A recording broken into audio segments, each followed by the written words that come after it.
Hello बच्चों, आज हम लोग देखेंगे क्लास 10 का चैप्टर 10 जो कि हम लोग जानेंगे लाइट के बारे में। ठीक है, तो लाइट क्या होता है? एक फॉर्म ऑफ एनर्जी है। ठीक है, जिसके वजह से हम लोग क्या कर सकते हैं, कोई भी ऑब्जेक्ट को हम लोग जो देख सकते हैं। ठीक है, हम लोग अपनी आँखों में जब लाइट आके गिरती है तो हम लोग क्या करते हैं कि कोई भी एक ऑब्जेक्ट को देख पाते हैं। लेकिन आप लोग अंधेरा रूम में जाइए तो वहाँ पे देखिएगा कोई भी लाइट हम बिना लाइट की वजह से हम लोग को कुछ दिखाई नहीं देता।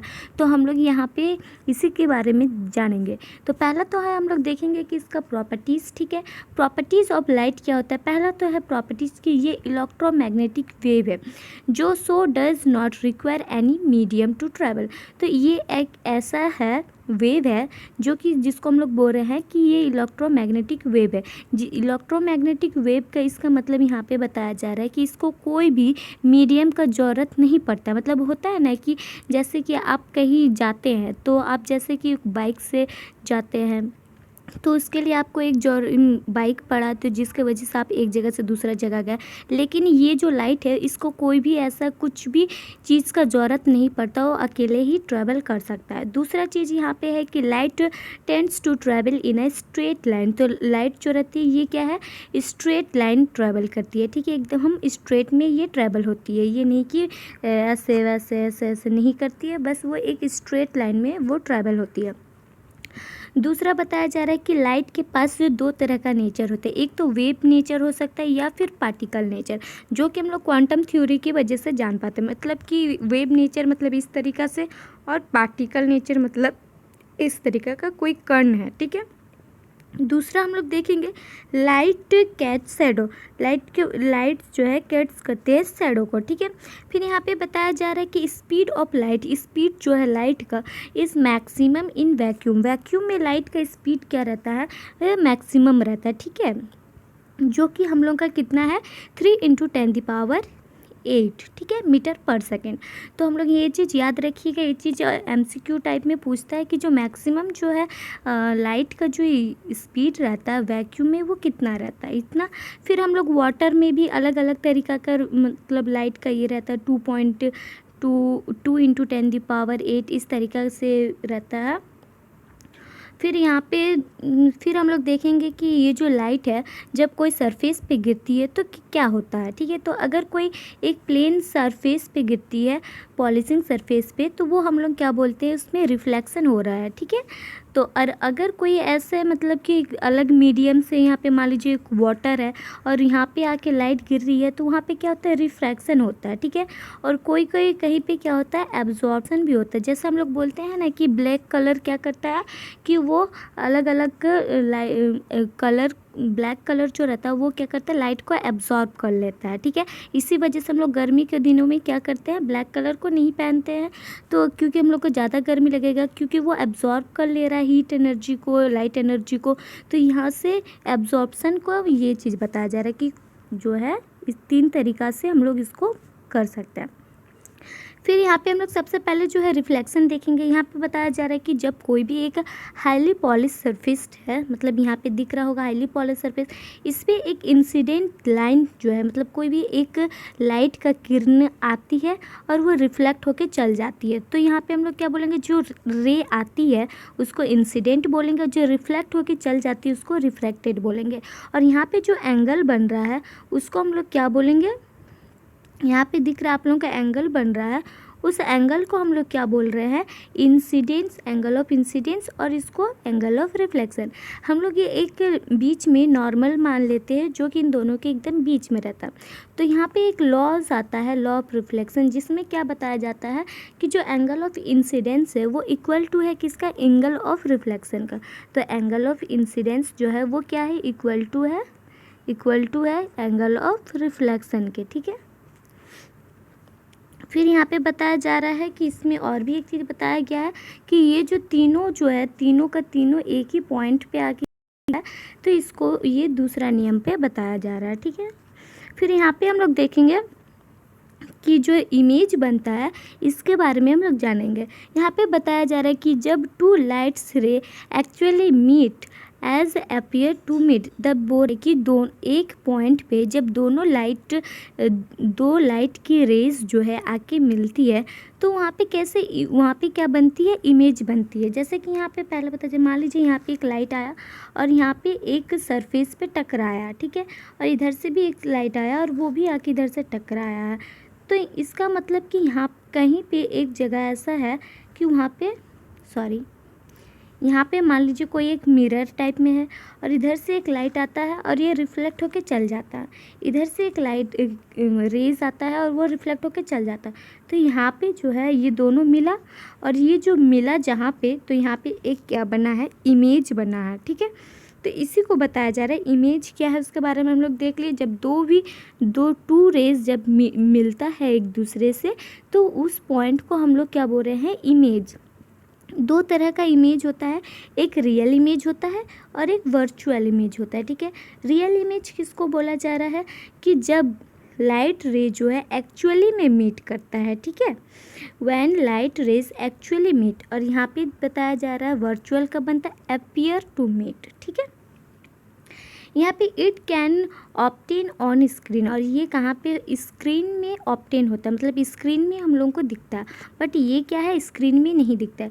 ये जो रहता है ये इन्वर्टेड रहता है, इन्वर्टेड मतलब उल्टा बना रहता है। बट ये वर्चुअल इमेज कैसा रहता है, इरेक्ट रहता है, सीधा रहता है। ये इमेज किस में बनाता है, जैसे कि सिनेमा स्क्रीन जो आता है उसमें जो इमेज बनता है वो इसका ये है, ठीक है, real image. But virtual image जो कि हम लोग का प्लेन मिरर होता है, कॉन्वेक्स मिरर होता है, उस पे हम लोग देखते हैं, ठीक है। फिर यहाँ पे बताया जा रहा है कि इमेज जो है ये formed by a plane mirror. Image कैसे बनता है, ये जो कि हम लोग इमेज जो है वो फॉर्म्ड देखेंगे हम लोग प्लेन मिरर से। प्लेन मिरर का यूज़ करके हम लोग इमेज का कैसे कैसे बनता है वो चीज़ देखेंगे। तो यहाँ पे जो चीज़ बताया वही चीज़ है कि प्लेन मिरर में कैसे बनता है हम लोग का, इन्वर्टेड बनता है, रियल बनता है। तो यहाँ पे सबसे पहले देखेंगे इरेक्ट बनता है और हम लोग का वर्चुअल बनता है, ठीक है।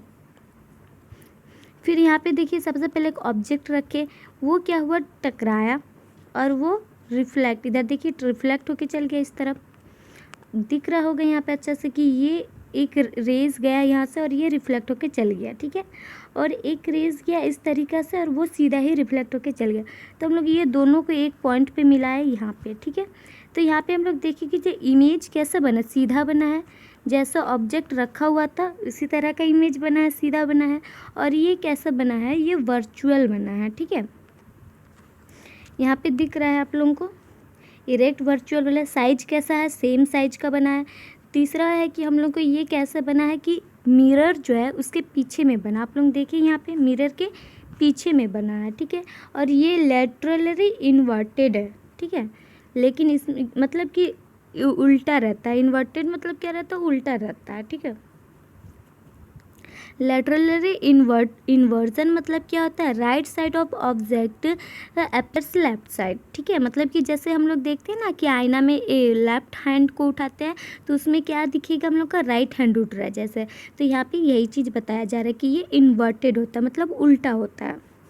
फिर यहाँ पे हम लोग देखेंगे कि जो एप्लीकेशन ऑफ लैटरल इन्वर्जन, अब लैटरल इन्वर्जन का रिफ्लेक्शन देखेंगे, ठीक है। जैसे कि यहाँ पे बताया जा रहा है, जैसे कि एम्बुलेंस कहीं पे लिखा हुआ है, ठीक है, तो वो जब हम लोग मिरर में देखते हैं तो हम लोग को इस तरीक़ा से दिखाई देगा। तो यहाँ पे यही चीज़ बताया जा रहा है, इसीलिए हम लोग एम्बुलेंस के जो गाड़ी की जो है एम्बुलेंस वाले उस पर हम लोग देखते हैं तो हम लोग को वहाँ पे क्या उल्टा लिखा रहता है, ताकि हम लोग को क्या दिखाई दे, सीधा दिखाई दे। हम लोग के जो बाइक के या फिर कोई भी व्हीकल्स के हम लोग का मिरर में उसका क्या है, लिखा जो है वो हम लोग को सीधा दिखाई दे, ताकि हम लोग आसानी से पढ़ सके। और उल्टा दिखेगा तो हम लोग पढ़ नहीं सकेंगे, इसलिए एम्बुलेंस के देखिएगा हमेशा नेमिंग जो है उस पर लिखा रहेगा उल्टा। फिर यहाँ पे देखेंगे स्पेरिकल मिरर। स्पेरिकल मिरर मतलब क्या रहता है, कोई मिरर है इस तरीक़ा से स्पेरिकल, ठीक है, उसको हम लोग दो पार्ट में तोड़ देते हैं, ठीक है। इसका दोनों कर्व सरफेस देखेंगे, ठीक है, दोनों तरीके का कर्व सरफेस इस तरीके, इधर इसका रिफ्लेक्टिंग सरफेस है, इसका इधर रिफ्लेक्टिंग सरफेस है। तो हम लोग इसको और जिस साइड में हम लोग का अंदर साइड वाला है, जैसे कि इसका रिफ्लेक्टिंग सरफेस इस तरफ है, ठीक है, तो इसका जब अंदर तरफ रिफ्लेक्टिंग सरफेस है इसलिए इसको कॉनकेव बोल रहा है। कॉनकेव मतलब क्या होता है, गुफा, गुफा। इस तरफ इधर क्या है इसका रिफ्लेक्टिंग सरफेस, और कॉन्वेक्स का किधर है, बाहर तरफ इसका रिफ्लेक्टिंग सरफेस है, ठीक है। फिर यहाँ पे देखेंगे, देखिए यहाँ पे कोई भी सर्कल होता है उसका रिफ्लेक्टिंग सरफेस हम लोग कैसे जानेंगे, ये है, ठीक है। मान लीजिए इसको हम लोग दो पार्ट में तोड़े थे, तो ये जो है ये सेंटर ऑफ कर्वेचर होता है, और ये जो है जो एक्सिस जा रहा है इसको हम लोग प्रिंसिपल एक्सिस बोलेंगे, और यहाँ बीच में क्या रहता है हम लोग का फोकल लेंथ, ठीक है। तो यहाँ पे और ये हम लोग का क्या, सेंटर ऑफ कर्वेचर। इसी तरीक़े से इस साइड में भी अगर हम लोग देखेंगे तो इसका फोकल लेंथ यहाँ पे होगा और प्रिंसिपल एक्सिस यहाँ पे होगा। जब हम लोग इसका रिफ्लेक्टिंग सरफेस इधर वाला का देखेंगे तो इसको फोकल लेंथ इस तरीक़े से मानेंगे। जब हम लोग इधर का हम लोग क्या मानेंगे, रिफ्लेक्टिंग सरफेस, तो फोकल लेंथ इसका फिर भी पीछे ही वाला लेंगे, ठीक है। फिर यहाँ पे बताया जा रहा है प्रिंसिपल एक्सिस क्या होता है, ये वो लाइन है जो कि ज्वाइन करता है सेंटर ऑफ कर्वेचर और पोल तक। पोल क्या होता है, ये सेंटर रहता है किसका, स्फेरिकल मिरर का। एपरेचर क्या होता है, एपरेचर जो एम से एन तक, यहाँ से यहाँ तक जो रहता है, डायमीटर जो रहता है स्फेरिकल मिरर का, उसको एपरेचर बोला जा रहा है। सेंटर ऑफ कर्वेचर क्या बोला जा रहा है, आप लोग सब चीज़ यहाँ पे देख सकते हैं। रेडियस ऑफ कर्वेचर किसको बोला जा रहा है, रेडियस ऑफ कर्वेचर तो ये वाला है, ठीक है, जो सी से लेके पी तक के बीच में है। और उसका जब फोकल लेंथ निकालेंगे तो फोकल लेंथ हमेशा क्या होता है, रेडियस ऑफ कर्वेचर बाई 2। फिर यहाँ पे फोकस हम लोग देख रहे हैं कौन सा पॉइंट को बोल रहा है, फोकल लेंथ किसको बोला जा रहा है, फोकस किसको बोल रहा है, जो पॉइंट हम लोग देख रहे हैं उसको बोला जा रहा है। लेकिन लेंथ किसको बोल रहा है, जो पोल से लेके फोकस तक के बीच में है, ठीक है। अब हम लोग देखेंगे रिलेशन, ये रहा फोकल लेंथ का अभी जो बताया हम। यहाँ पे हम लोग देखेंगे rules for making rays diagrams by concave mirror. अब कनकेव मिरर में हम लोग नेक्स्ट पार्ट में देखेंगे इसका इमेजेस, डायग्राम्स। और वीडियो अच्छी लगी तो प्लीज़ चैनल को सब्सक्राइब कीजिएगा। Thank you for watching.